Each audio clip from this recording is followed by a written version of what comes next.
চলুন এখন পড়ে উঠেছে। আর এখন হচ্ছে গিয়ে একটু চপ ভাজি। আর এখন চা খাবো, তো চপটা ভেজে নিই। এই এখানে আমি মেয়ে পড়ে আর আমি এখানেই রান্না করি, একদম কাছাকাছি। মানে ঘরে আর বারান্দায় রান্নাঘরটাই রেখেছি, কারণ মেয়েকে অনেক ছোটোবেলা থেকে এখানে পড়াতে সুবিধা হতো। আর এখন এই চপটা ভাজাও হয়ে যাচ্ছে। আর আমি ১ কাপ চা করব, করে ওকে ডাকবো। উপরে আছে, আজকে পড়ছে।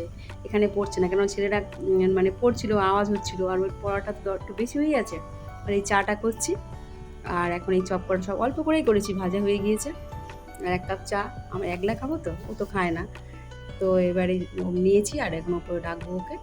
তো চলুন এখন ওপরে যাই, গিয়ে আর ওকে ডেকে নিয়ে আসি।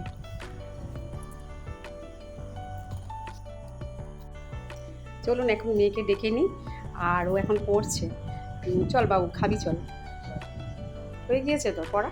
না পর নিচে গিয়ে পড়বি। ও উপরে আসে না, নিচেই পড়ে।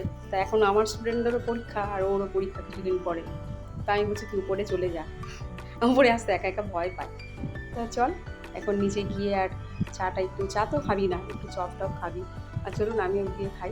আর এই যে দেখুন, এই ঠাকুরকে ঢাকা দিয়ে রেখেছি। অমাবস্যা তো যেরকম নিয়ম সেইটা করেছি। তো চলুন এখন নিচে যাই।